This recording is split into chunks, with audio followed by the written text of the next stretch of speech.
నమస్తే జ్యోతి వార్తలకు స్వాగతం. ముందుగాల ముఖ్యాంశాలు. సర్కార్ బడిల చదివే ఈ స్థాయికి వచ్చినంటున్న సీఎం. 4 ఎంపీ స్థానాలకు బారాస అభ్యర్థులు ఖరారు. కేఏ పాల్ పార్టీలో చేరిన బాబు మోహన్. ఈ నెల 8న ఎమ్మెల్సీ కవిత నిరసన. కాళేశ్వరం విషయంలో బారాసతోటి కాంగ్రెస్ కుమ్మక్కు. మంచిగా ఆలోచన చేసి ఓటేయాలంటున్న చంద్రబాబు. ఏపీలా 10th హాల్ టికెట్లు విడుదల. ఎన్నికల నోటిఫికేషన్ కు ముందే అరాచకం. ఏపీ ప్రభుత్వానికి హైకోర్టు ఆదేశం. శ్రీశైలంలా వైభవంగా శివరాత్రి మహోత్సవాలు. ఇక వార్తలలో పోతే సర్కార్ బడిలనే చదివి నేను ఈ స్థాయికి వచ్చిన అంటున్న సీఎం రేవంత్ రెడ్డి. సర్కార్ బడిలనే చదివి నేను ఈ స్థాయికి ఎదిగినంట అని ముఖ్యమంత్రి రేవంత్ రెడ్డి చెప్పిండు. ఎల్బీ స్టేడియంలా లెక్చరర్లు టీచర్ల ఉద్యోగాలకు ఎంపికైన 592 మందికి నియామక పత్రాలను ఆయన అందజేసిండు. 3 నెలల్లోనే 30,000 మందికి ఉద్యోగ నియామక పత్రాలు ఇచ్చినామంటానికి ఇట్లా చెప్పిండు. ఎల్బీ స్టేడియంలోనే రైతును రాజుగా చేసే పాలనకు నాంది పడిందంట అని చెప్పిండు.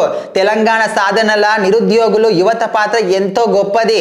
వారి త్యాగాలు బలిదానాలతోనే స్వరాష్ట్రం సాకారమైంది. ప్రత్యేక తెలంగాణ ఏర్పడితే న్యాయం జరుగుతుందంట అని భావించినాం. కానీ కుటుంబ పాలనల యువత ఆకాంక్షలు నెరవేరలేదు. కేసీఆర్ ఆయన కుటుంబ సభ్యులు పదవులు ఊడగొడితేనే తమకు ఉద్యోగాలు వస్తాయంట అని యువత భావించిండ్రు కాబట్టి మమ్మల్ని ఎన్నుకున్నారంట అని అంటుండు. వచ్చే లోక్సభ ఎన్నికలకు 4 అభ్యర్థులను బారాస అధినేత కేసీఆర్ ప్రకటించిండు. కరీంనగర్ నుంచి వినోద్ కుమార్, పెద్దపల్లి కొప్పుల ఈశ్వర్, ఖమ్మం నామ నాగేశ్వరరావు, మహబూబాబాద్ నుంచి మాలోత్ కవిత పేర్లను ఖరారు చేసిండ్రు. హైదరాబాద్లోని తెలంగాణ భవన్లో 2 రోజుల సంధి ఆయా పార్లమెంటు నియోజకవర్గ పరిధిలోని ముఖ్య నేతలతోటి కేసీఆర్ చర్చించిండు. సమష్టి నిర్ణయం ప్రకారం ఏకగ్రీవంగా ఎంపిక చేసిన అభ్యర్థుల పేర్లను వెల్లడించిండ్రు. మాజీ మంత్రి సినీ నటుడు బాబు మోహన్ ప్రజాశాంతి పార్టీలో చేరిండు. ఆయనకు కేఏ పాల్ కండువ కప్పి పార్టీలకు ఆహ్వానించిండు. వచ్చే సార్వత్రిక ఎన్నికలల్లో వరంగల్ లోక్సభ స్థానం నుంచి బాబు మోహన్ పోటీ చేస్తానంట అని కేఎల్ పాల్ ప్రకటించిండు. ఉద్యోగ రిజర్వేషన్లల్లా రాష్ట్ర ప్రభుత్వం మహిళలకు అన్యాయం చేస్తున్నదంట అని బారాస ఎమ్మెల్సీ కవిత విమర్శించింది. గురుకుల నియామకాల్లో ఆడబిడ్డలకు న్యాయం జరగలేదు. 626 ఉద్యోగాలల్లా 77 మాత్రమే మహిళలకు వచ్చినాయంట అని చెప్పిండు.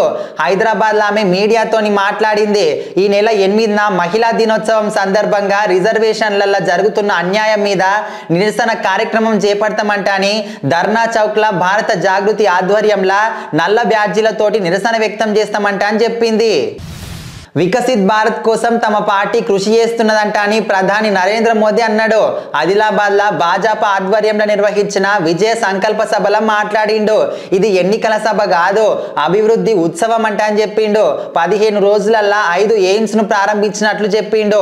ఆదివాసీ మహిళను రాష్ట్రపతిని చేసినాం. త్వరలోనే జరిగే లోక్సభ ఎన్నికలల్లా భాజపా 400 సీట్లు గెలవాలి. కాంగ్రెస్ బారాస మీద ఈ సందర్భంగా మోదీ పలు విమర్శలు ఇట్లా చేసిండు. స్వార్థం కోసం తెదేపా జనసేన కలవలేదంట అని ఆంధ్రప్రదేశ్ను రక్షించుకునేందుకే కలిసినామంట అని తెలుగుదేశం అధినేత చంద్రబాబు స్పష్టం చేసిండు. పెనుగొండల నిర్వహించిన రా కదలిరా సభలో ఆయన మాట్లాడిండు. ఏది అభివృద్ధో ఏది దోపిడీనో గుర్తించి వచ్చే ఎన్నికలల్లా ప్రజలు ఆలోచన చేసి ఓటేయాలంట అని పిలుపునిచ్చిండు. సాగునీరు ఇస్తే చాలు, రాయలసీమ రైతులు బంగారం పండిస్తారు. అనంతపురం జిల్లా అంటేనే నాకు ఎంతో ఇష్టం. అత్యంత తక్కువ వర్షపాతం ఉన్నది ఈడనే. కరువు జిల్లాను సస్యశ్యామలం చేయాలంట అని తెదేపా హయాంలో సంకల్పించినామంట అని చెప్పిండు. ఆంధ్రప్రదేశ్లో 10వ తరగతి పరీక్ష హాల్ టికెట్లు విడుదలైనాయి. ఈ హాల్ టికెట్లను అధికారిక వెబ్సైట్ నుంచి విద్యార్థులే నేరుగా డౌన్లోడ్ చేసుకోవచ్చు. డౌన్లోడ్ కోసము విద్యార్థి పేరు, జిల్లా పేరు, పాఠశాల పేరు, పుట్టిన తేదీ వివరాలను ఎంటర్ చేస్తే హాల్ టికెట్లు వస్తుంది.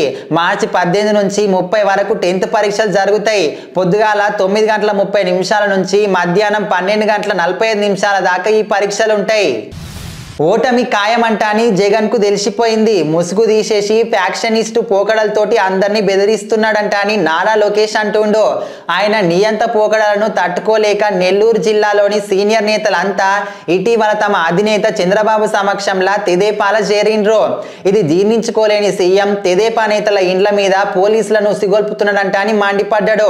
మాజీ మంత్రి నారాయణ సన్నిహితుల ఇండ్ల మీద పోలీసులను పంపించి భయానక వాతావరణం సృష్టించిండు అంట అని మండిపడుతుండు. ఆంధ్రప్రదేశ్లో జరుగుతున్న టెట్ టీఆర్టీ పరీక్షలకు సంబంధించి షెడ్యూల్ను మార్చాలనంటని ప్రభుత్వాన్ని హైకోర్టు ఆదేశించింది. పరీక్షల మధ్య 4 వారాల సమయం ఉండాలనంటని, రాత పరీక్ష తర్వాత కీ మీద అభ్యంతరాల స్వీకరణకు సమయం ఇవ్వాలంటని సూచించింది. 2018లో జరిగిన టెట్ టీఆర్టీ మధ్య తగిన సమయం ఇచ్చిండ్రు. ఇప్పుడు మాత్రం హడావిడిగా నిర్వహిస్తున్నట్లుగా ఉందంటని కోర్టు అభిప్రాయపడ్డది. శ్రీశైలం మల్లికార్జున స్వామివారి పుణ్యక్షేత్రంలో శివరాత్రి మహోత్సవాలు మస్తు ఘనంగా అవుతున్నాయి. ఉత్సవాలను చూసేందుకు తెలుగు రాష్ట్రాల నుంచి, కర్ణాటక నుంచి అధిక సంఖ్యలో భక్తులు వస్తున్నారు. ఇవాళ నల్లమల్ల అడవుల నుంచి భారీ సంఖ్యలో భక్తులు కాలినడకన శ్రీశైలానికి చేరుకున్నారు. నాగులూటి నుంచి పెద్ద చెరువు, భీముని కొలను, కైలాస ద్వారం లాంటి దట్టమైన అటవీ ప్రాంతాల నుంచి భక్తులు పాదయాత్ర చేసుకుంటా శ్రీశైలానికి వేలాది మంది వస్తున్నారు. బ్రహ్మోత్సవాలలో భాగంగా ఇవాళ రాత్రి 7 గంటలకు స్వామి అమ్మవార్లకు మయూర వాహన సేవ నిర్వహిస్తారు.